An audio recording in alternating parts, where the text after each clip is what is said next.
Assalamualaikum warahmatullahi wabarakatuh. Perkenalkan, nama saya Aris Aprianto. Saya dari kelas 3C Malam. Nomor induk mahasiswa saya 2010117475. Hari ini saya akan mempresentasikan sumber-sumber hukum administrasi negara. Pertama, apa itu sumber hukum? Menurut buku pengantar hukum Indonesia tahun 2019, karya dari Rahman Amin, sumber hukum yaitu segala sesuatu yang dapat melakukan, menimbulkan aturan hukum, serta tempat ditemukannya aturan hukum. Nah, ada dua sumber hukum dalam hukum administrasi negara, yaitu sumber hukum material dan sumber hukum formil. Pertama, kita akan membahas sumber hukum material.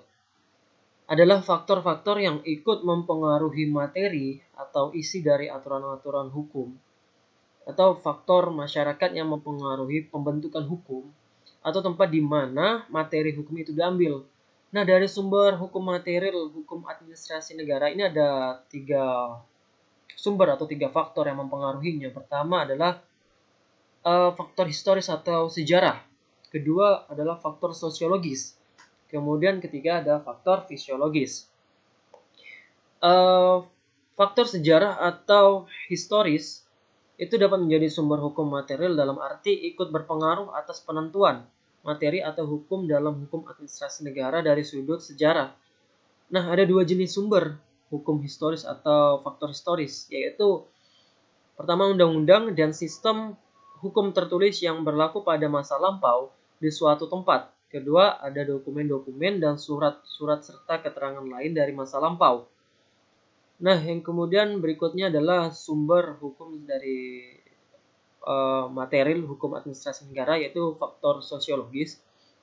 Dari sudut sosiologis, sumber hukum material itu adalah seluruh masyarakat. Nah, bisa dikatakan bahwa faktor sosial dalam masyarakat itu dapat mempengaruhi isi hukum positif. Faktor tersebut bisa meliputi pandangan ekonomis, pandangan religi, kemudian psikologis maupun sosial budaya. Nah, berikutnya adalah sumber hukum filosofis atau faktor filosofis.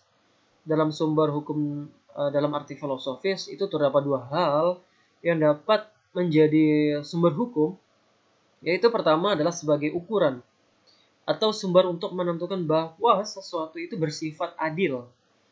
Karena hukum itu kan dimaksudkan antara lain untuk menciptakan keadilan.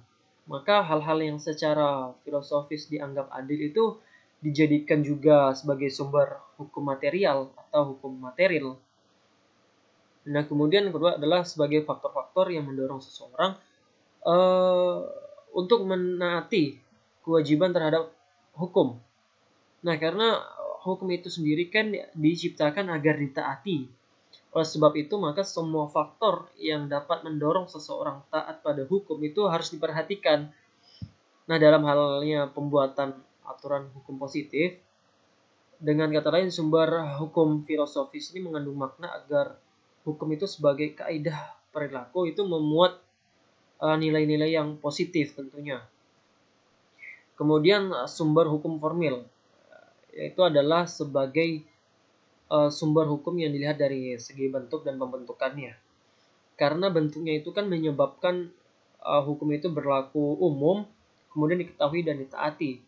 Sumber hukum formil sendiri ini dapat berbentuk tertulis maupun tidak tertulis.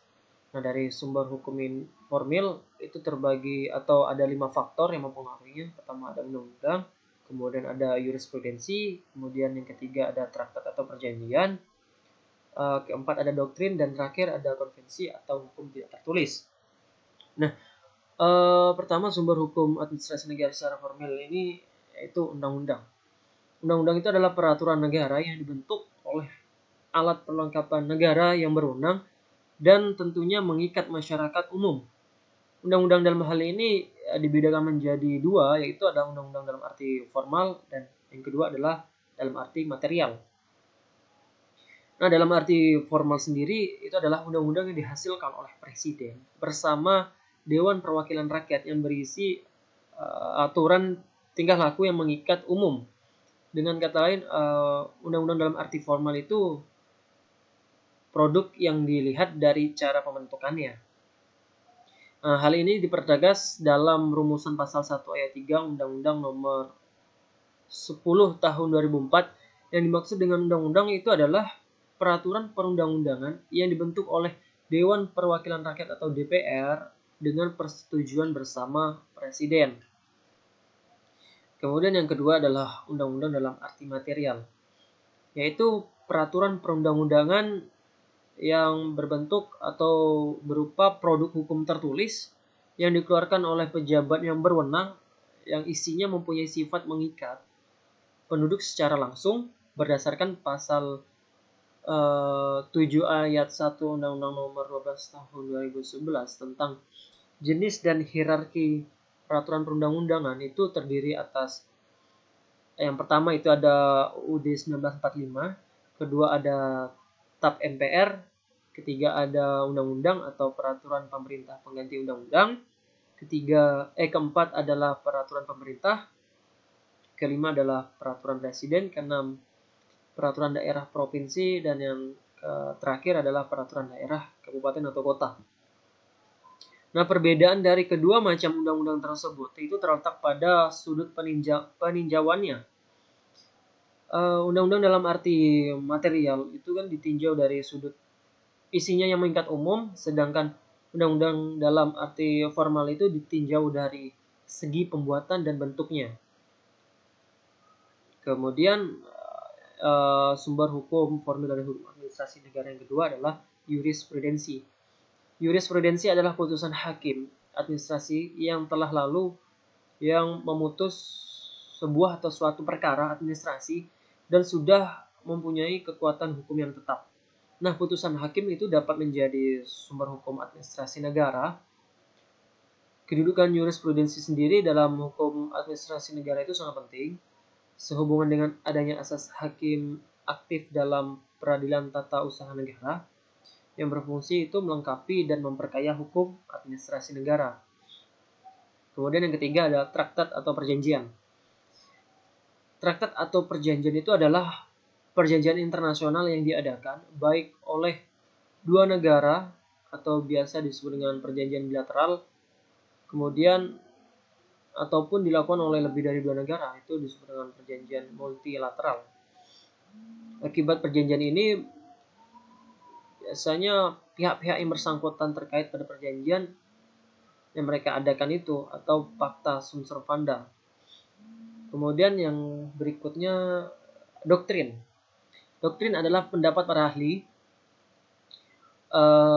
Doktrin juga bisa atau juga dapat menjadi sumber hukum formil dari hukum administrasi negara, sebab pendapat para ahli itu kan dapat melahirkan teori-teori dalam lapangan hukum administrasi negara, yang mana kemudian dapat mendorong timbulnya kaidah-kaidah hukum administrasi negara.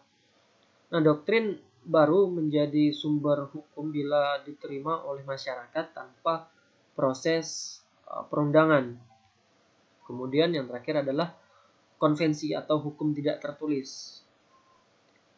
Konvensi adalah aturan-aturan dasar yang timbul dan terpelihara dalam praktik penyelenggaraan negara.